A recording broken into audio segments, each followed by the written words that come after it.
money talks and bullshit walks. As Bobby Fleckman tells us in This Is Spinal Tap. You are Spinal Tap? Tap.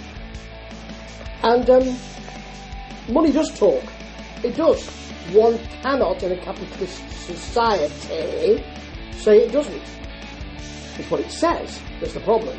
And this band, Money, aha, you see, there's the link, with their first album, called, funnily enough, First Investment, are talking some fantastic tunes. Now, this came out in 79, and I didn't know anything about it. I suppose I was too young, really. I'm coming into the new wave of British heavy metal, for it falls within that kind of period. I think it's British. I hope it is. I don't want to fall foul of anything. I think it is. Anyway, it was released in 79, this first album on Gull, a record, so I remember at the time, you know. And I suppose I was probably a little too young for this. I suppose I was first into the new wave of British heavy metal, probably the following year, and 1981 was the real year that I came in, so I didn't have long to get right into it, and this passed me by. You've got Chris Sangarides,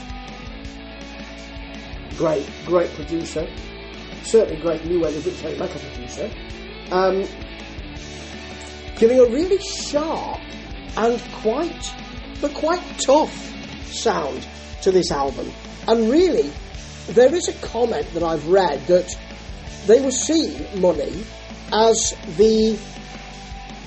on this album, First Investment, as the new, or a sort of newer version of Queen.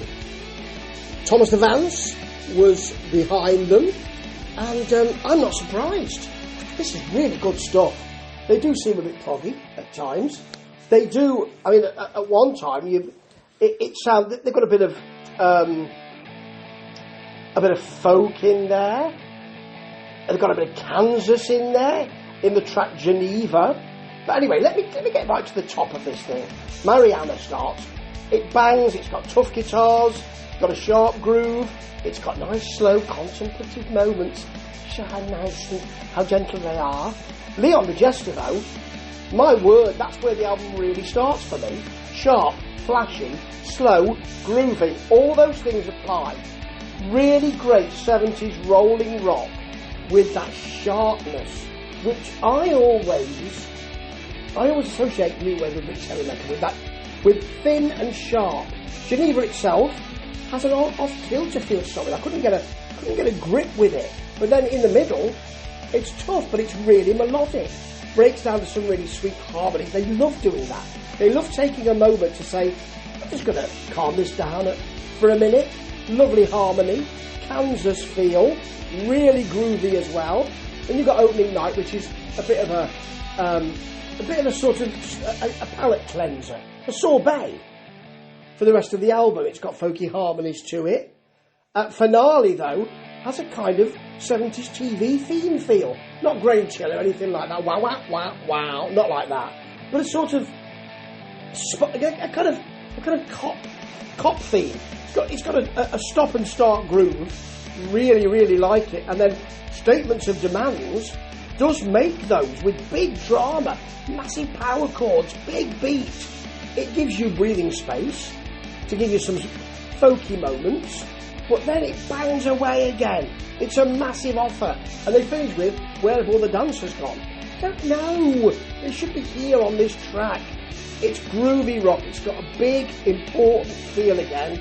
It's got a classic rock solo, but at no point do I feel, well, that person is a supremo, a maestro, and really that maybe guitar solo is too long and it's overbalancing the song. At no point does that happen. This is about the songs. This is extraordinary stuff. I mean, I'm really delighted with it, and I didn't even know it existed. This would be one of those great new wave of British heavy metal groups that I'm in, and I get such great music to listen to. This has got a bit of new wave, it's got a bit of early, poppy, new wave of British heavy metal, it's got some prog in there, love it. And you know what? I think this investment will give you such interest. Ta-ta.